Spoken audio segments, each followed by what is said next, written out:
computer.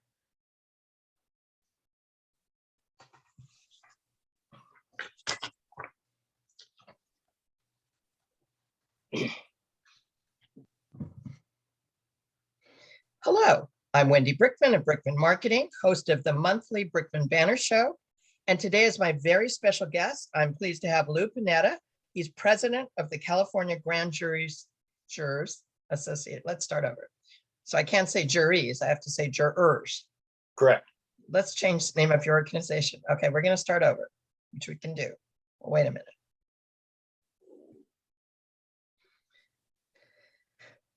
Hello, I'm Wendy Brickman of Brickman Marketing, host of the monthly Brickman Banter Show. Today is my very special guest. I'm pleased to have Lou Panetta, president of the California Grand Jurors Association. Welcome, Lou. Thank you, Wendy. Thank you for having me. Sure. So please tell us a little bit about your background. Okay. My career, the main part of my career has been in high tech, largely in Silicon Valley. I started right out of school as a software engineer working on early mainframe computer systems, and kind of evolved all the way through the technology curve up into, laptops and portables, tablets, networking, and so forth. That was mostly what I did. In about 2000, my wife and I moved to Monterey, and I retired from that and then went to teach at CSUMB in the business school. And I taught at CSUMB for 12 years. And I also was on the adjunct faculty at MIIS, Monterey Institute, coaching international MBA students in their final projects. Wonderful. So following that, I retired again. And here we are enjoying the beautiful Monterey Peninsula. Absolutely, absolutely. So we're going to talk about the civil grand jury, and let's start with a basic description of the function and purpose of it, and how does it differ from a trial jury? Yeah, that's a really good question, and that's often confusing for a lot of people. Most of us know about trial juries because we get a summons every couple of years asking us to appear for jury duty.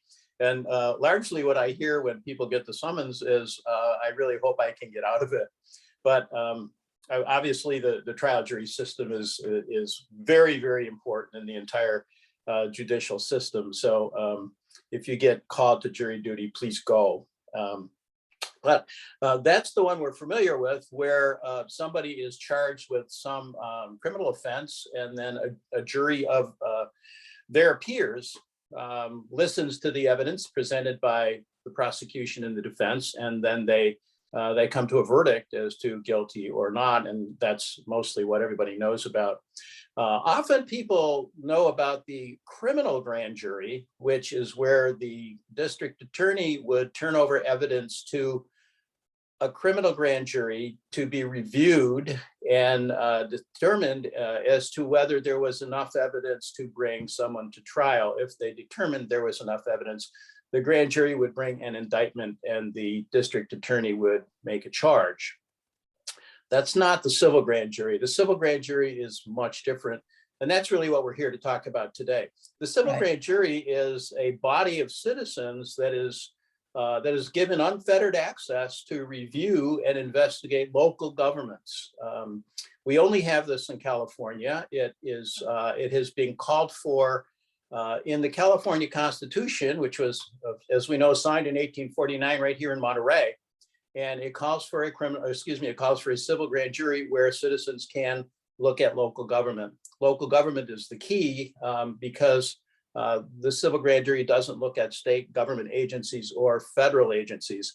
It is specifically focused on local government that operates in the specific county. And every county in California, all 58 of them, have one. Huh. So I didn't realize there was none in other states. There are some forms here and there that are called for specific reasons. The state that's most similar to ours is probably Nevada, but no other state calls for it in the Constitution and requires it every year. Right.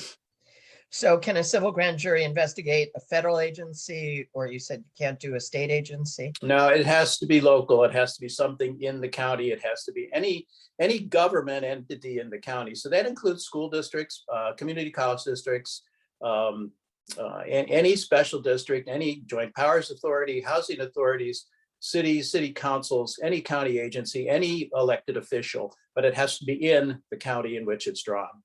And cities included? Absolutely, yes. Wow, very important. We call it a watchdog agency because no one else is really watching or investigating to the depth that you guys do. That's a really important point you make. It is a watchdog agency. It's citizens reviewing government and reporting to citizens.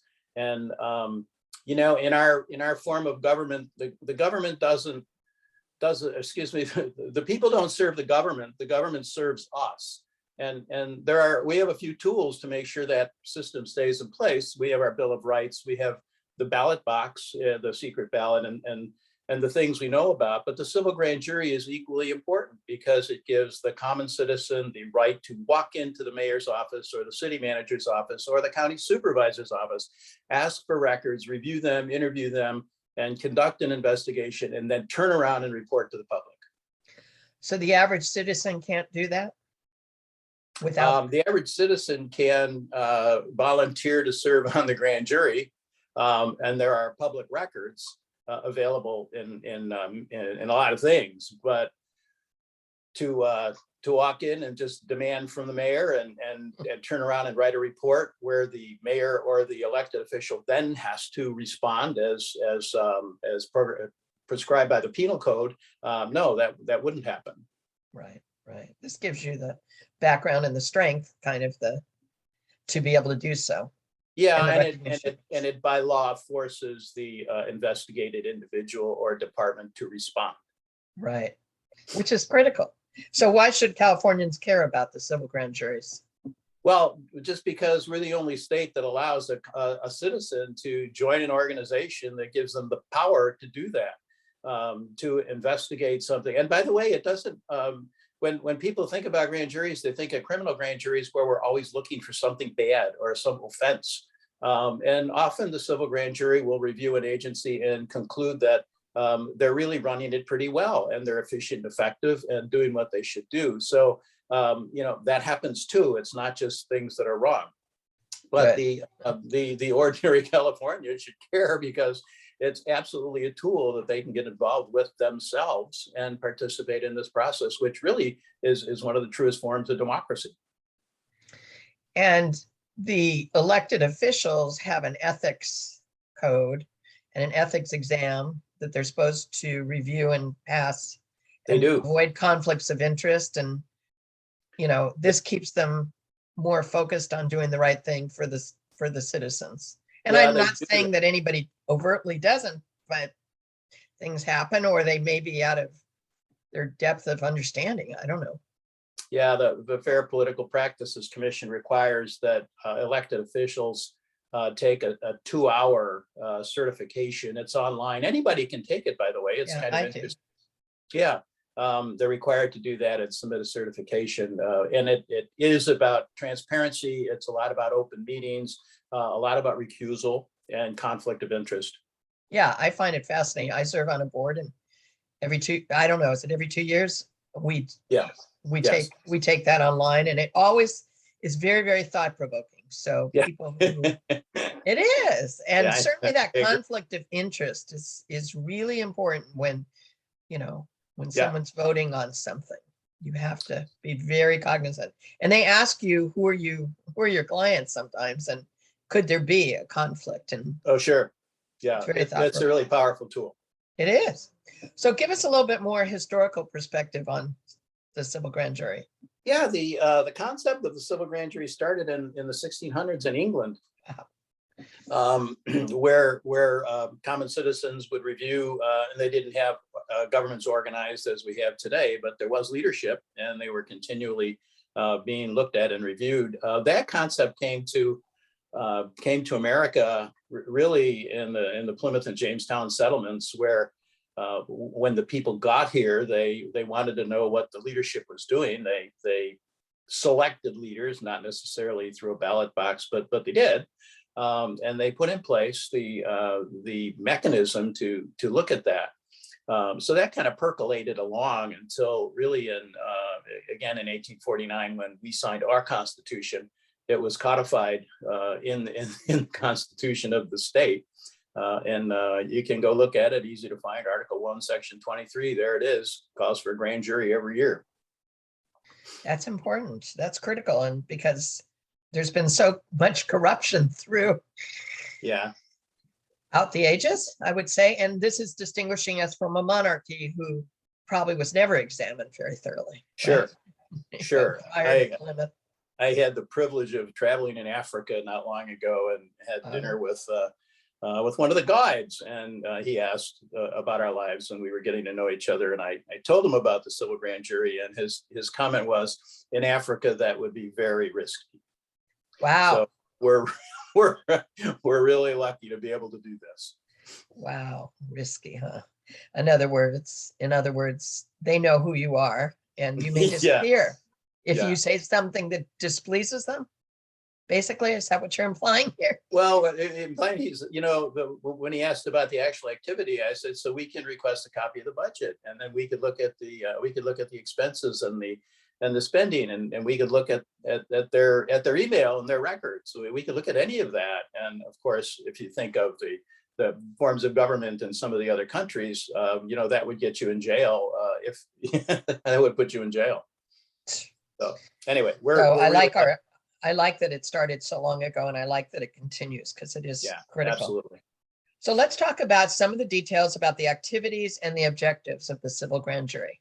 Okay, so the activities is primarily the grand jury gets organized and they form committees. Usually there's two kinds of committees: investigative committees and administrative committees.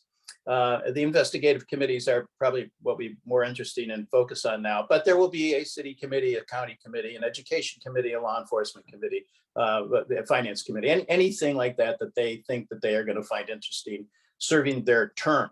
The purpose of it all is to make sure that our government is as effective and efficient as possible with maximum transparency and accountability. And that really is what it all comes down to. All of this effort is to make sure that the government is operating in as an efficient and productive way as possible in serving the constituents. So that's the whole purpose. Now, the grand jury itself chooses the investigations they want to conduct. That nobody tells them that they have to investigate something. The court can't tell them. The district attorney can't tell. No one can tell the grand jury what to investigate. You can submit a complaint or a suggestion or a concern to a civil grand jury, and they may or may not take it up, but it's completely up to them. So, so now the grand jury decides we're going to investigate. Let's pick a city. We'll pick a city outside of the county, so we don't, let's pick feelings. Let's pick San Diego, and so the grand jury, the civil grand jury, decides that they suspect that the money being spent on child support, child welfare is not being properly handled. So, off they go. They form their committee and they start to bring in executives. They bring in elected officials. They bring in agency and department heads. They can get records. Much of it is public information online, but a lot of it is very hard to get publicly. Particularly if it involves personnel or medical, and so they can get really pretty much anything they want, and they put it all together. They interview people, sometimes countless people. Everything has to be verified, and then at the end of the process, they will write a report on their findings. And by law, they have to issue findings, and by law, they have to issue recommendations. And then if it's an individual, that person has 60 days to respond. And if it's an agency, they have 90 days. They get a little more time because usually there's public meetings that have to be held to discuss the issue. And the penal code outlines very specifically the format of their response. So they could say we disagree, but they have to say why. They can say we partially agree, They can say, we did it already. But whatever they say has to be backed up by real data and real reasoning. If a subsequent grand jury thinks that they're not being forthcoming, they can reinvestigate. And they can reinvestigate and report that. So the whole concept of continuity from jury to jury to jury is very important to make sure that there's follow-up. Right, that's great. How long is the term for a The juror? term is for a year, and it is a commitment. If you're interested in joining a civil grand jury, don't take the commitment lightly. It's a very serious job that you do, and it's a commitment for a year. And initially, when you're getting organized and starting investigations, you can plan on probably 10 to 15 hours a week. But toward the end of the term, when you're wrapping up your investigation, preparing your reports, and there's a lot of editing and iteration when you finalize the report, because it has to be very accurate and truthful. Yeah. And it can't be speculative in any way. A grand juror may put in 20 to 25 hours right toward the end of the term. So you have to be available, and you have to love your job. And people take it very seriously. So how many people are on the jury? Yeah, that's a good question. When the group is chosen, there's 30 names. 30 names. 30. They've filled out applications. They have come in for interviews. They've attended workshops, and then now there's 30 of them, and 19 are chosen at random. 19. Okay. 19 to be seated on the civil grand jury, and then the other 11 are alternates. Okay. Unlike the trial jury, where the alternates actually sit in on the deliberation, so that they're informed should they be called into service, the alternates on a civil grand jury have no role at all until they're called in. So it's important for the grand jury to keep good records. So when an alternate comes in, they really have to hit the ground running. They don't have the luxury of having been involved all along the way. But 19 is the number. Any action they take has to be by supermajority, which is 12. 12 minimum. Yeah, minimum. Okay, 12. Okay. All right. And at the beginning, what are they spending their time doing? You said there's training. Yeah. When they start out, there's some training in our organization, California Grand Jurors Association. That's primarily our role. We train almost 1,200 grand jurors each year. Wow. And that's just the standard 2-day how to be a grand juror. In addition to that, we have 4-person training. We have report writing training. We train presiding judges. We train county councils and legal advisors. So it's a very extensive program. But when they get started, we train them. And then there's a local training to introduce them to county officials. So a lot of grand jurors know who the county executive officer is, but they've never met him. Right. Or they know who all the supervisors are, but they've never met the supervisors. So sure. A lot of the initial work is actually contacting and meeting with officials in the cities, counties, and special districts.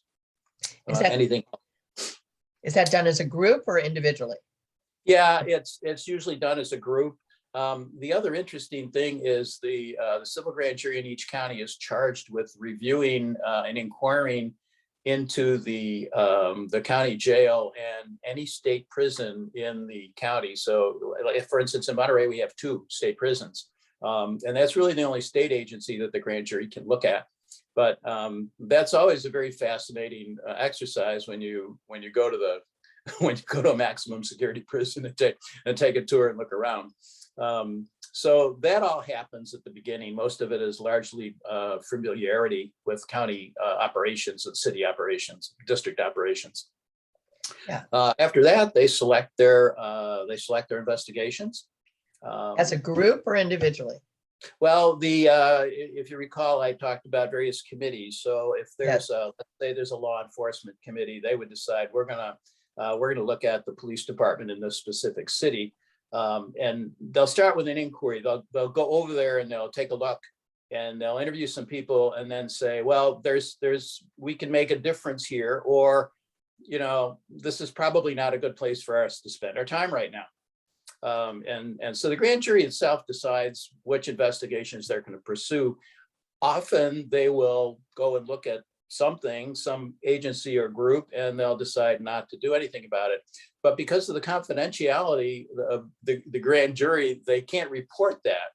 So some of the feedback I've heard from county and city officials is the grand jury came in, they spent a lot of time talking to us, and then we never heard another thing ever again. Well, the penal code is very clear on what the grand jury can say. And it's very specific that they can't, other than the final report, there's absolutely no voice to the public. Okay. So how does one qualify to become a grand juror?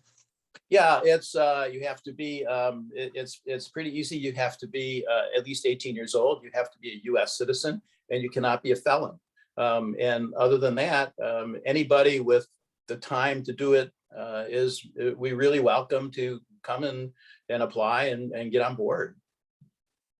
Yeah, I've known several people who've been, and they've really enjoyed this experience. It's quite enlightening. It really gives you a picture of government that you can't get through the news media, or just knowing just knowing your supervisor doesn't really give you a full picture of the county's operation or the county's government. So yeah, you really do get under the covers, and it's really a very enlightening experience. I've been following city agendas, which I never did at first when I moved here. And even that's fascinating, and trying to read the recommendations from the staff, and, Yeah, it's even more fascinating when the commission recommends something and the people involved appeal to the city council and supervisors, and it goes another step. And, that's where it gets really interesting. But if a grand jury is investigating an agency, all of those public records, all of the agenda packs, all of the agendas, the minutes, all the public meeting documentation, they just pull that in immediately. Good. So why is the California grand jury system unique or different? Are there specific concepts that make it that way, or talk about this?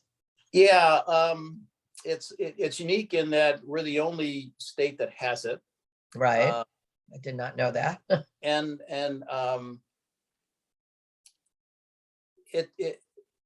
it's just the ability to, as a common citizen, an ordinary citizen, walk into a supervisor's office or a city manager or the executive director of a special district, whether it's water or hospital or mosquito abatement or whatever, and talk to them and ask them hard questions that they have to answer. And they have the ability to then go ask somebody else to verify it and to pull together a real picture of the operation and then report to the public.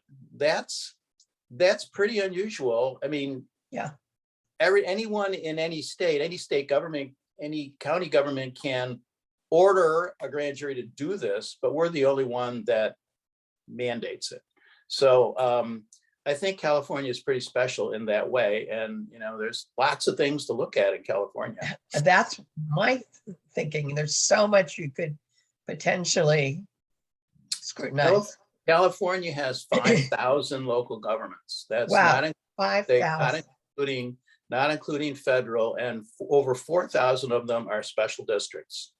Special districts which are created by a vote of the people to provide some function or service. A lot of it is in unincorporated areas where the county provides the services, but there's over 5,000 local governments, and there's 58 counties, and there's just no end to the work that a civil grand jury can do.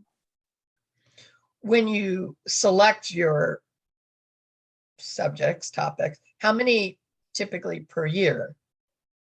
Yeah, that's a good question. It depends on how big and how in-depth they are, but it's not unusual to see 8 or 9 investigations that kind of get through the process and actually result in a report that's published. They may look at 20, and then any complaints comes in from the citizens. There's a form right on in Monterey. It's right on the website. You go to Monterey Court and Civil Grand Jury, and there's a complaint form. You can just fill it out and send it in, or you can write a letter. But ideas come from everywhere. They come from jurors' personal backgrounds. They come from the media. They come from people complaining. And about 8 to 10 is probably a good number. More than that, they're really not that in depth, and less than that, you kind of, unless they're really big ones. So yeah, that's a good question. About eight is a good number. Well, that makes it very interesting for the jurors. Yeah. Now, they may not be working on, are they working on all of them, or they're on committees and they're focused on? Investigative committees. So a city committee will investigate only things that pertain with the cities in that county. And there's a county committee which pertains only to county agencies. And like I say, there's healthcare, there's education, there's law enforcement, there's welfare. They organize it however they wish. And they make them as big or as small as they want, but typically 4 to 5 people on an investigative committee is a good working number. Okay. So discuss the 5 pillars of confidentiality. Well, discuss the 5 pillars. Yeah. That's really how civil grand juries are formed. And there's really 5 concepts that make it special and unique and effective. And so the first one is confidentiality. All of the deliberations, all of the conversations, everything about the civil grand jury is confidential, with the exception of the final report. It's the only voice that the grand jury has to the public. So as I said before, you can interview somebody and then decide not to conduct that investigation. That person will never find out why. And so grand jurors take an oath of confidentiality. And it's enforced by the law. It's contempt of court if it's violated, and any interviewee gets admonished to the confidentiality, and they sign a statement agreeing to being confidential.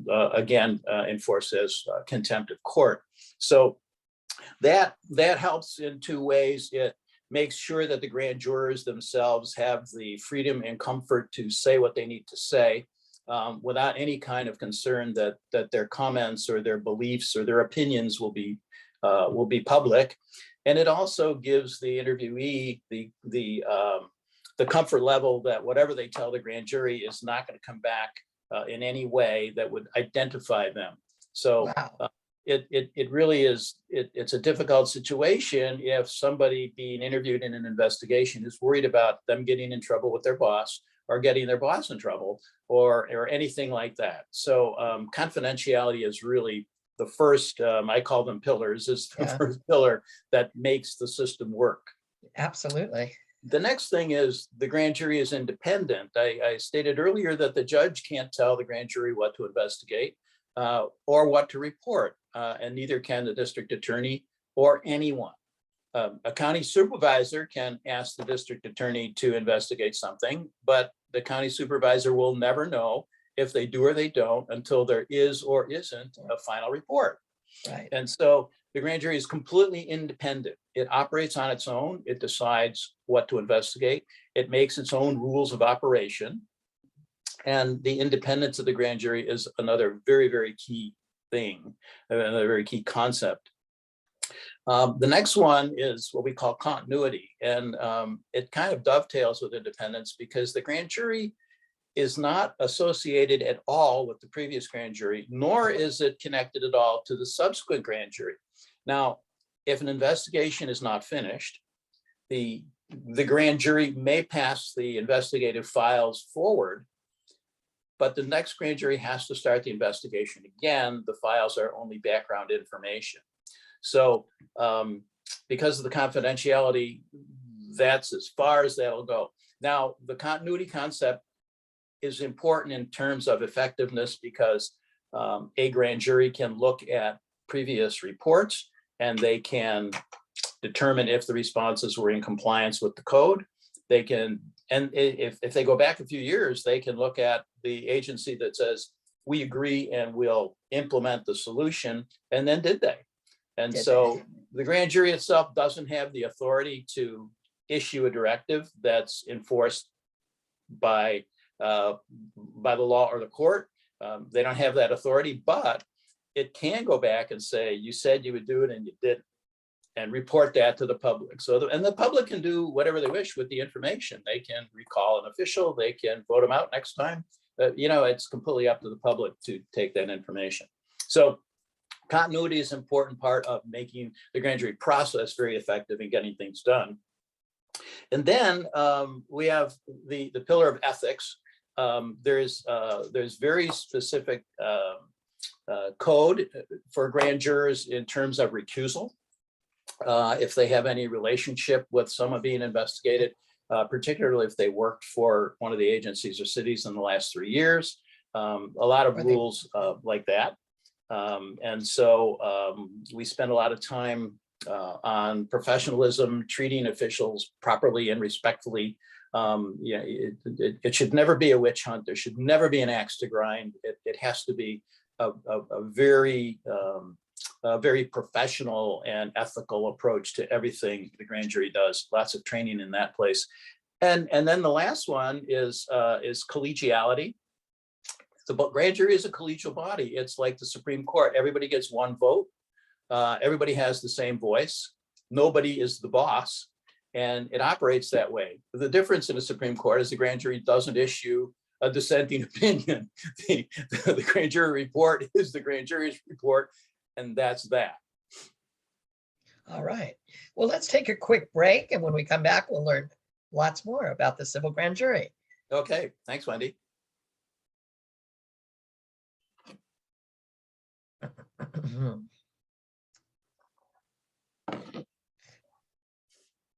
All right.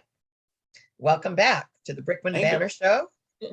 Let's continue talking with Lou Panetta, president of the California Grand Jurors, not grand juries, singular, Jurors Association. So what about the California Grand Jurors Association? What is its role? Yeah, thank you. The California Grand Jurors Association is made up of, currently we have about 335 members. Those members are in about 30 chapters around the state. Mostly, actually, almost all former grand jurors. It's a way for someone who has finished their civil grand jury service to continue to participate. But our job is primarily training, education, and outreach. We advocate for the grand jury system. We follow the legislature in any legislation regarding civil grand juries.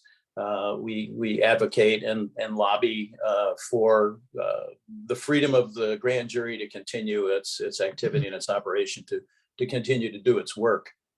So yeah, that's mostly we do training. Largely we train grand juries all over the state.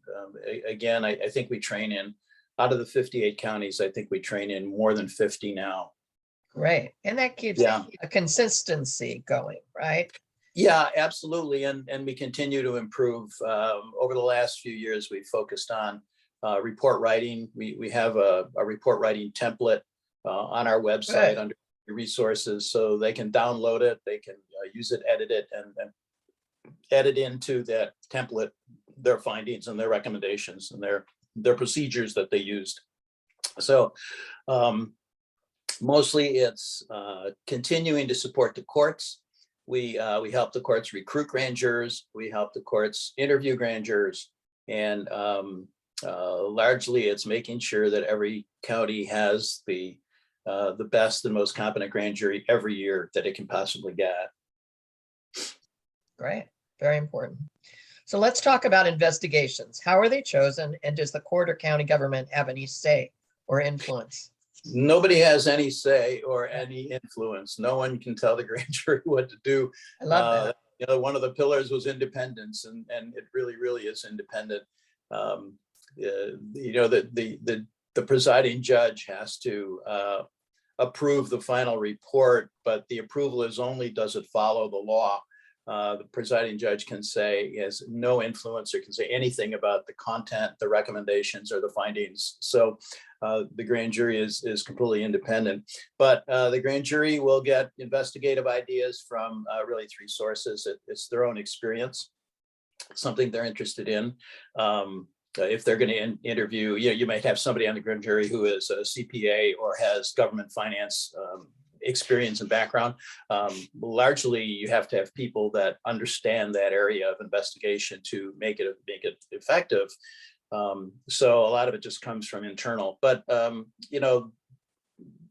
jurors are really informed citizens, and that's probably mostly why they do this. But a lot of it comes from the media. What's being followed in the media. So for example, if we look at the last couple of years of grand juries across the state, you'll see a lot of investigations about fire preparedness. You'll see a lot of investigations about homeless and poverty. You'll see a lot of investigations about child welfare. So it's kind of what's not trendy, but what's important at that time. So those are some of the sources of grand juries, and then people complain. Nobody's fixing our street, and animal control doesn't do anything. Things like that. So there's really three sources of investigative ideas. And the grand jury, they make their own procedures as to how they're going to sort it out and choose them, and then off they go. Interesting. There's so much to investigate, winnowing it down for each year must be. It's hard. Yeah, very challenging. And you're right, making it timely, because things do change and there are trends and everything. So it's fascinating. Yeah. So what does the grand jury look for? What's the objective when a topic or agency is chosen? Yeah, you wanna investigate the agency, and what you're trying to find out is it operating at maximum efficiency and effectiveness? And we look at their mission. We'll look at their policies and procedures. Are they following them? Those kinds of things. Every government agency has a policy and procedure manual. There is a body of law that governs what they do and how they act. And so the grand jury looks at all of those things. I'll give you an example. Monterey is a charter city. Carmel is not. Carmel is a general law city. So if they're going to look at something in Monterey, there's a different section of law that applies only in Monterey regarding municipal affairs. Interesting. So those things all have to be taken into consideration. It's really a big job. It's a very complex job. But that's how it goes, and that's what gets sorted out. And that's how they choose what to investigate and how to go about it. Okay. And by the way, you have people that aren't trained investigators. Right. So they're learning along the way. By the end of the term, they are. But when they start out, when I served on the grand jury in 2014, I had never conducted an investigation other than, maybe a financial audit in my job. Right. Yeah. Right. No, it's a very valuable experience for the jurors, right? Yeah. I think. Yeah. Oh, yeah, it is. It's very enlightening. It's very gratifying. And some people like it so much, they do it again. I wondered about that. Is there a constraint on that going back to back, or do they wait a few years? Or often it's back to back because you want to move some experience forward. The courts prefer not to have a large number back to back. 2 is usually a good target. But in some of the smaller counties, we've got counties that have under 1,000 residents and no cities. It's hard to find 19 grand jurors. So some people do it several years, and sometimes there's 5 and 6 or 7 that re-up. So there's a minimum always of 19. Well, the smaller counties, like I think Alpine County and some of the ones way up north toward the Sierra, they're allowed to have a grand jury with 11. Because there's a smaller population. Well, there's smaller populations. It's really hard to seat 19 people in a county that doesn't have any cities and has under 1,000 residents. So, then on the other hand, you've got Los Angeles and Some of them are tiny geographically, and some of them are huge, like San Bernardino. So there's just such a wide spectrum, in every way, in every dimension in California. That's right. Every aspect. Look at all the school districts. Just in Oh my Monterey God. County, there's Yeah, I think we have 27. arguably, that's quite a few. Yeah, I don't we have know. one school. We have one school district with under 200 kids. Right, right. I know. It's Yeah. fascinating. So what does the grand jury look for? What's the objective when a topic or agency is chosen?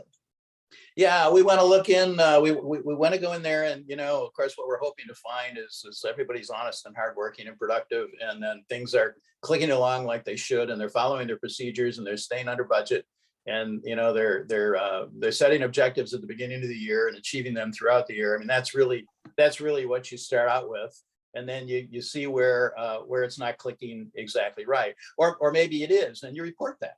There are grand juries that report on, for instance, a police department that says, we investigated the police department and they're doing great. Right. There's no problems. People aren't dying in jail, and nobody's being mistreated, and all those kinds of things. So it's not always to find something wrong. It's to make sure that the government is doing the best job it can. Right. But the grand jury will always look at the budget. They'll always look at the rules of procedure and their policies and make sure they're adhering to them. They'll always look for violations of the Brown Act, the Open Meeting Tell Act. everyone what the Brown Act is. Yeah. Okay. So the Brown Act, says that every meeting of a public agency has to be public. Or excuse me. Has to be open, Right. and it has to be noticed for 72 hours. And 72 hours.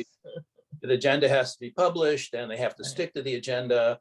And there's a very tight list of topics for which they can go into closed session.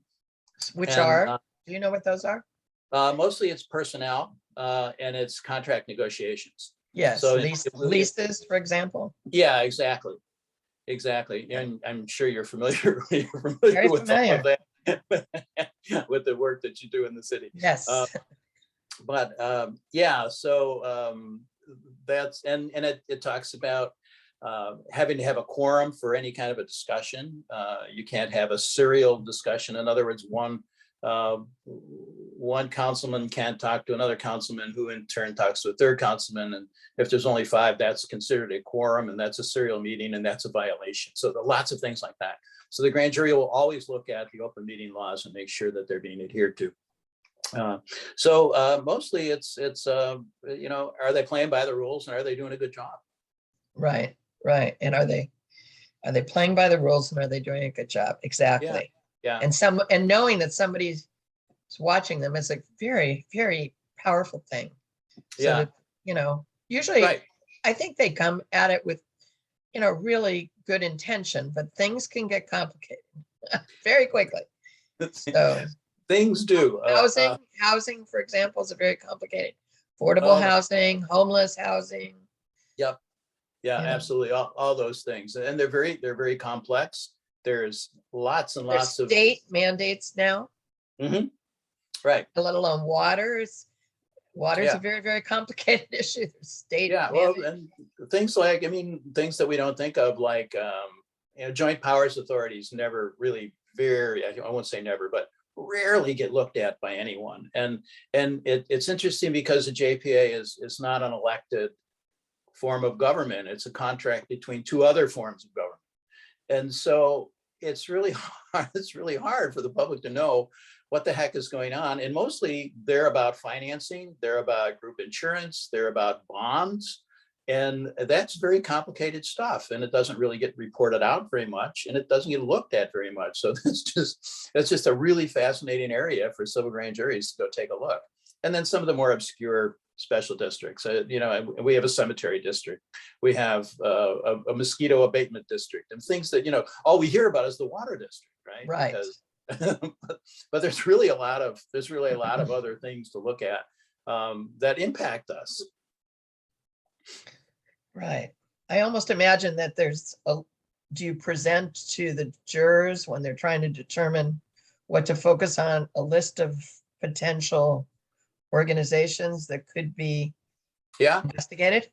There should be in every county, there should be all that you just stated for starters, right? Yeah, the first thing we tell them to do is get a organization chart of their county, a detailed Okay. organization chart with contact information, and then get another one every month because they change really quickly. And then you can get a list of through LAFCO is an enormous resource, the Local Agency Formation Commission, an enormously helpful resource for civil grand juries because it has a list of all of the special districts and all of the Good. boundaries.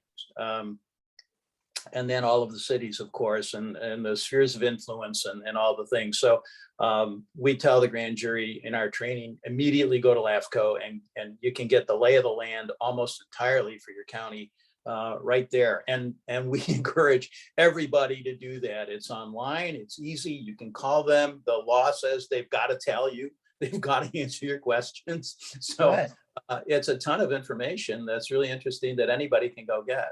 I urge all of our viewers to do it. I took Leadership Monterey and Leadership Santa Cruz in the 90s, and we just touched on some of this, but it's like an onion on, there's so much to learn. And also too, as my career has touched more the cities and the counties, I've learned a little bit, but boy, there's a lot to learn. And that's a great advice. And I hear you had actually said you're going to be preparing a book that we are. As a matter of fact, it's in the final editing. It's just finished editing. We've just finished the editing of the book, and it's about the California grand jury system, starting with the history of the grand jury, the operations of the grand jury, the purpose of and all of those things. A lot of the things that we've just talked about. Right. And it's going to be available at no charge. When it's finished, the link will be on our website. We encourage everybody to download it and pass it around to your friends. We're going to send it to all the grand juries, and we're going to send it to all of our members, and we're going to send it to the press. And so we want to use it to tell the world what the grand jury does, because often when I tell people I'm involved with the civil grand jury, they say, well, I got called to jury duty once, and I was able to get out of it. And they have no real understanding of the operation and the value of the civil grand jury. Something I've never told you, but I've told a lot of people. I always feel like we need to take a test to be able to be eligible to live in this amazing county. Really, because people are just, they come in, they hit the ground running, they take a job or they start their company, and they don't get that big picture. And that's what I loved about the Leadership Monterey and Leadership Santa Cruz and the grand jury too, to get you a lot more informed and where you can contribute best. Yeah, of course. And you get to know the people, in office. You get to know the elected officials. You get to sit across the desk from them in their office and ask them questions and get to know them. And, you can't do that reading the newspaper or even watching the local news because it's so high level. It's fascinating. And I look forward to reading the book, because we're just only spending a few minutes on what you're doing, but I think it should be required reading now before you're allowed to live. Really, because it's confusing for sure. And to have a document like that, a book to go to just get your mind thinking about it. And I also believe that everybody should volunteer. 1 year I was on 7 boards. Don't do that. Don't do that. But, at least pick a couple boards, get involved in a committee. It's good for your business. It's a great way to meet people. I have some new friends that I met at the Golden State Theater. They're moving to Pacific Grove. Once they get settled, if they're retired, I'm not quite sure. Where should they start? It's not just what restaurants to go to. Yeah, community service is absolutely essential. It's gratifying. Quality of life for us. It's very rewarding. Particularly retired people. When I considered retirement, I never thought about being in a hammock. I always thought about having freedom of choice to what am I going to do now. And so this has worked out for me, and it's been really a delight and very, very educational, informative, and eye-opening. No, and I commend you for taking the time to do this and to go to the next level to educate everyone and train. Let's just go back to a couple more questions. Interviewing witnesses, did you want to talk about that? Can this grand jury interview anyone? How does it decide? Yeah, the grand jury, can only investigate what's going on in its own county, but it can interview anybody anywhere. So the grand jury is free to interview the agency head in another county. If they want to talk to somebody in child support services in Fresno, the grand jury is free to do that to get some background or to get some more ideas. So the grand jury can interview anyone. Anyone the grand jury interviews is admonished to confidentiality, and they're asked to sign a document agreeing to that. And then the interviewee is not allowed to have anyone with them in the interview. Wow. In other words, Wow. an interviewee cannot bring an attorney or a union representative or anything like that. They can have an attorney outside of the room, and they're welcome to call a few minutes recess and go out and talk to the attorney, but the attorney can't be in the room. And no one else can be in the room except the grand jurors and the interviewee. So the county counsel can't be in the interview. The presiding judge cannot be in the interview. The district attorney is allowed if the district attorney so chooses, because we want to make sure that the civil grand jury isn't investigating something that the district attorney is also investigating. And so it's best that the grand jury doesn't get involved or Redundant. or kind of mess that up. So, but that would be the only one. So the interviews are usually about an hour, and it's all confidential. It can be recorded by the grand jury. It cannot be recorded by the interviewee. It's been a challenge to keep all that in order, doing a lot of work on Zoom, particularly last year, because grand juries kept operating, but they couldn't meet because of the COVID mitigation restrictions. And so a lot of it was done remotely, like we're doing now. And, if somebody's off camera, you don't know. If somebody's got their phone recording, you don't know. So you admonish them, you gain their verbal agreement, and tell them that if we learn that you're doing that, you're in contempt of court. But the fact of the matter is, if it's an admin in some office in the county building and they record the interview, there's really not a lot you could do. Right. But in the real situation where we're meeting with interviewees, it's pretty tightly controlled. It's highly confidential. Sometimes they are defensive, refuse to answer, or refuse to meet. The grand jury can get a subpoena from the DA or the presiding judge to make them do that. And we always explain to them, it's really to your advantage to meet with us, because we're going to find out the information from someone else. And it's best that, we hear your side of the story. So your perspective is important. If you don't want to give it to us, we're going to have to get it another way. But the grand jury always will get the information. Do they provide questions to the interviewee in advance, or not necessarily? No, never. Not a good idea. Yeah, well, it actually They go goes back to the confidentiality thing. You can't give any information to anyone. So, the grand jury asks the questions. Often someone will say, well, let me bring my engineer or my finance expert to, no, you can't. Just give us their name and we'll contact them if we want to. And there's no limit to how many people you might contact on a certain topic you're investigating, correct? No limit. As many Well, that's as you great. need. I mean, journalists try to do a story and they try to do the best they can, but they don't have the focus and the time and the expertise to really drill down. So you're drilling down into an issue, and the reports that you generate should also be required reading for as many people as possible. So we were going to look at the. And they're all online. If you go to any. Let's go to your website. Okay. Is that on? Okay. What I was going to say is the grand jury reports are on the court's website. So if you just go to Monterey Courts in any search engine, it'll take you there. And all of the reports from the past many years and all of the responses from the agencies are online. You could read, you can look up any of that stuff. But if you want to take a look at cgja.org. Yeah, let's go. I'm going to share the screen this way. And we have that pulled up. Yeah, let's take a look at your website, and where would you like to go? Well, the important thing is where you are. This is all of the resources for grand jurors.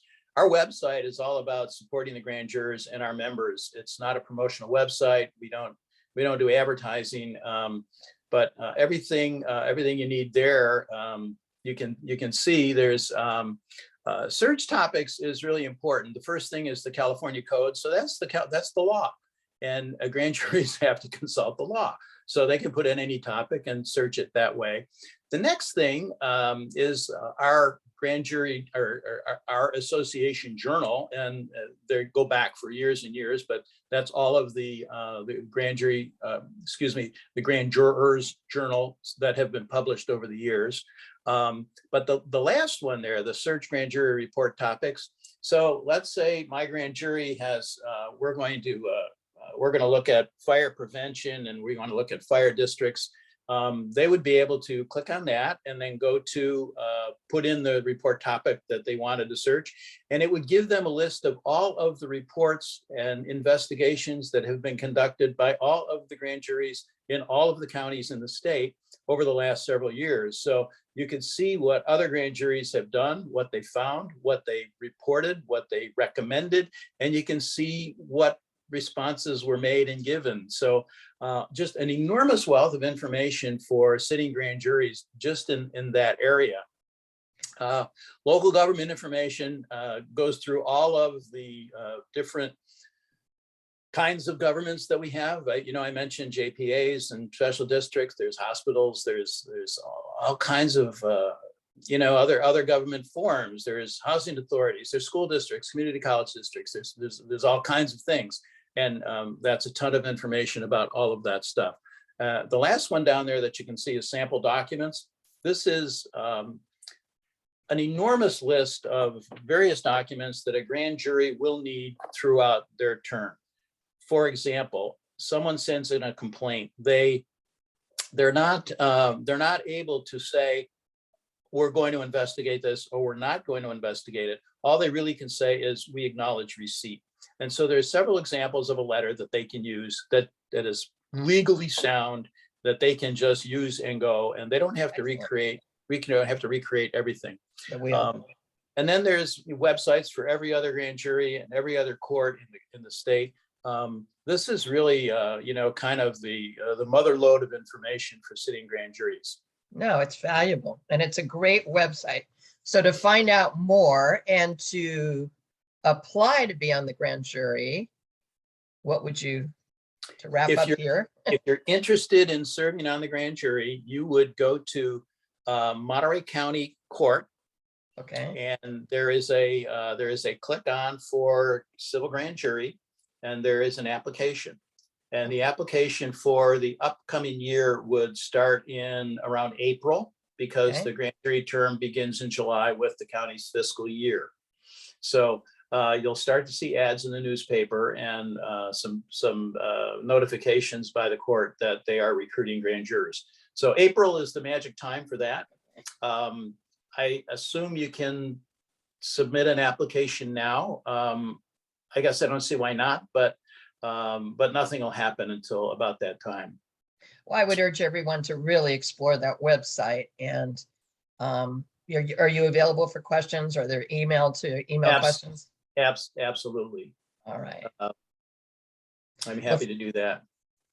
Well, thank you so much for your time and for being on the show. I think it's critical that more people understand and learn about the organization. And thank you for being on the show. I enjoyed it very much. And I thank you, Wendy. Good night, everyone.